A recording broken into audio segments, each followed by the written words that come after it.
They didn't just assassinate a man. They may have tried to assassinate. In this video, we're diving into Candace Owens' wild claim that Charlie Kirk was prepped to be the next big player in a billion-dollar religious political game, and why she believes he was taken out for refusing. Candace is not just talking about some random church drama. She's tying together a cult accused of working with the CIA, secret foreign money, Liberty University, Turning Point's USA Faith, and even pressure from pro-Israel power brokers. By the end of this, you can decide whether she's exposing a hidden network or weaving the wildest conspiracy theory of our time. First, Turning Point USA Faith.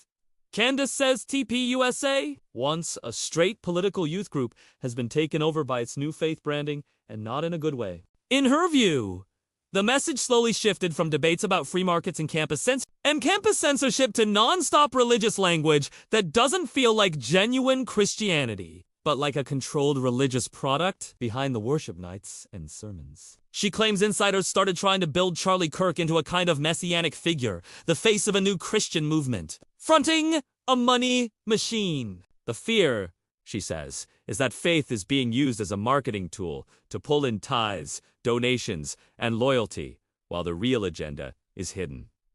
Then, she gets into her dreams. Candace talks about a recurring, vivid dream where Charlie is assassinated. She doesn't present it as psychic, but as a symbolic warning that someone inside his own circle would betray him. That dream is what she says forced her to reevaluate everyone controlling his schedule, his security, and his public image. From there, she rewinds the story back to Liberty University and the Moonies. She cites reporting that during the Iran-Contra era, Sun Myung Moon, the leader of the Unification Church, often called the Moonies, leveraged his church's global network to support U.S. anti-communist efforts and promote his Washington Times newspaper. According to the sources she reads from, Moon's empire controlled around $300 million in commercial assets, pumped around $20 to $30 million into Liberty University to save it. It's not just about Liberty taking the money. It's that nobody could clearly explain where those tens of millions were coming from abroad, and that a controversial religious political movement essentially bought a stake in one of America's biggest Christian schools. In Candace's mind, this is the blueprint. Religious branding on the surface, untraceable international cash underneath. She then links that blueprint to Turning Point USA Faith. If a religious network could rest, if a foreign-backed religious group can save liberty and gain traction, why not do something similar to supercharge TPUSA Faith? Imagine transforming it from just an activist group into a global powerhouse with a church vibe. This is where names start to matter. Candace points to Johnny Moore, a former Liberty pastor and Christian PR figure, and Andrew Kovette. She alleges that Moore has ties into the same Moonies-connected world and that he, along with Kovette, has been involved in shaping the public image of Christian institutions while pushing back on critics. In her telling, these are the kinds of people who help steer universities, ministries, and now even political youth groups into alignment with powerful funders. She also accuses them of going after her personally. According to Candace said that when she questioned Liberty's funding, TPUSA Faith, and the Moonies, a coordinated smear campaign kicked in to paint her as unstable and conspiratorial to her. That reaction is exactly what you'd expect from a network that can't risk having its financial and political ties exposed. Charlie's last adventure in Korea is about to begin. Candace explains that he was invited to a Build-Up Korea conference where Christians wanted to get more involved in politics. On paper, that sounds harmless, but she notes other details. Korea recently opened a Holocaust museum, and one pastor, Charlie Medhayon, Bio-sun, was arrested days later for violating election law after comparing his government to Hitler and the Nazis. She thinks Korea is being infiltrated just like America was, with religious talk, Holocaust stories, and political activism all mixed in. She thinks it's shady that Charlie met those players right before he was killed. Here's the heart of her. Candace says that if she had to give her best guess, it's this.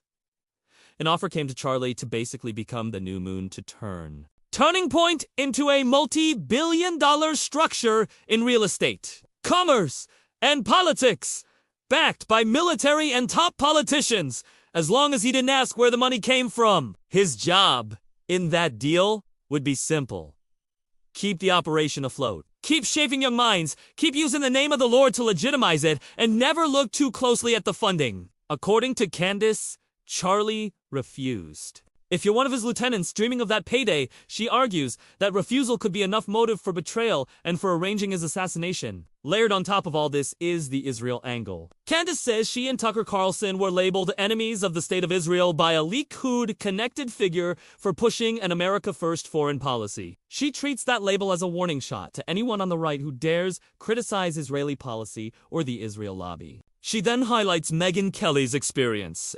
Kelly publicly defended Candace on key points, including the claim that Charlie's views on Israel had evolved and that he was feeling pressure from pro-Israel advocates who demanded he soften his criticism. Kelly described how that stance brought heat on her from pro-Israel commentators, even as she rejected the most extreme conspiracy claims. For Candace, this is exactly what she needed. On one side, you have cult-style religious networks, big foreign money, and captured Christian institutions. On the other, you have media and lobby pressure that punishes any prominent conservative who steps outside a strict pro-Israel line. Together, she says, they create a system where the Christian right is no longer driven by theology or patriotism, but by whoever writes the checks and controls the narrative. So, where does that leave us?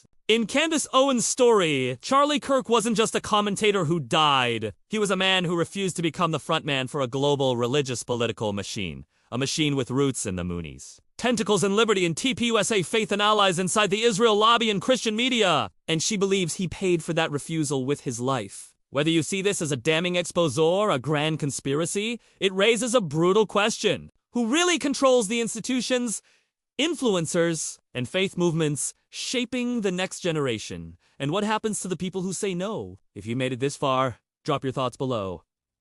Is Candace connecting real dots or forcing them to fit? And do you think the Christian right is being guided by conviction or by something much more calculated?